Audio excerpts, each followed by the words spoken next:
New all-time high today, Josh. Approaching $3 trillion in market cap. It's only $5 away. Only $5 away. Yeah, listen, it couldn't happen to a more deserving stock, I guess would be the first comment I would make. You probably cannot find a company as dominant as Apple with as much of a grip on its user base, and a company that continues in every generation to improve its products. And yes, there are misses along the way, but mostly hits.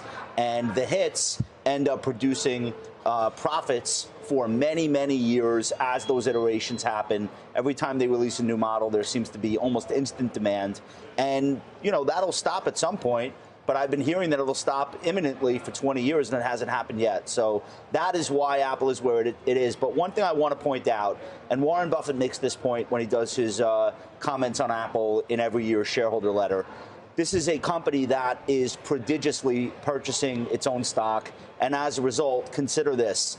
The market cap peaked on January 3rd, 2022 at $2.97 trillion. Back then, they had 16.33 million shares outstanding. Today, Apple's market cap is $2.91 trillion with only 15.73 billion shares. That is how you can get a situation where it's a record high price but not a record high market cap, because Apple has been consistently shrinking its float. Shares outstanding are down about 4% since early 2022, and they've been doing that kind of thing year in, year out. So actually, on a price basis, the stock is 3% above that old 2022 high, even though the market cap isn't quite there yet. And if you're an Apple shareholder, what that means is with every passing year, more of the company's profits accrue to you simply because you held the stock, didn't sell it, and proportionately as that share count shrinks, you become larger on the cap table, if you will. So, Weiss, I go to you because Josh owns it, Joe owns it. You know, Liz doesn't talk about individual stocks. You don't own it anymore, right? Why do you trade this? Why not? Why don't you just own it? What's the point? Well, obviously, I should own it. Shouldn't have sold it, right? But hindsight's always 20/20. Look, the stock has not moved up in the fundamentals. It's moved up because it's safety. Why is it up today? Because it's safety. And there's nothing wrong with owning a stock for those reasons.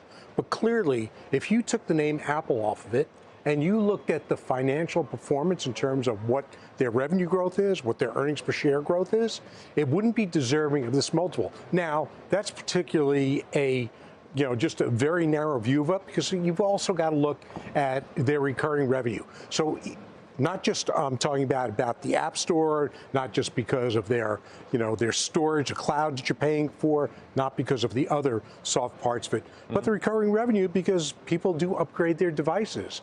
That upgrade cycle is extended, but overall, you've got to question why the multiple expansion. So part of it's sour grapes that I don't own it, but frankly, it just doesn't deserve the multiple that it has on the financial fundamental performance. Now, I mean, you can debate, Joe, whether 30 times forward earnings is too expensive or not.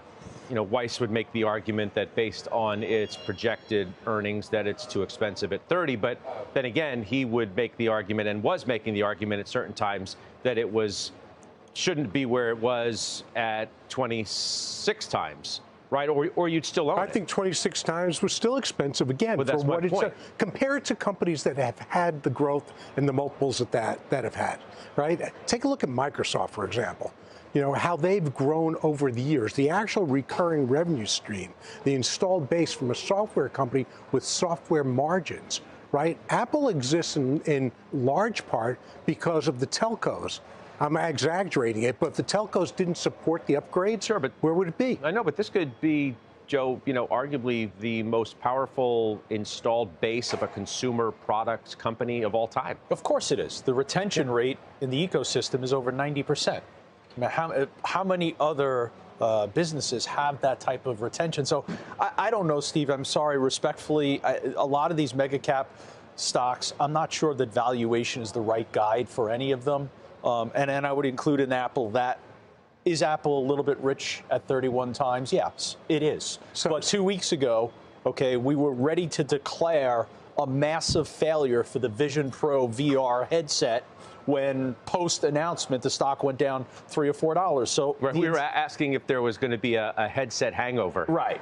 For the stock, which had been running up into WWDC. We concluded no, there will not be. Yeah, exactly. And we did that within 2 weeks. So we watched. Well, some did it in 2 minutes, right? So we washed that all away. And I think it's important to understand for the viewers, an S&P equal weighted strategy year to date is up 3.9%.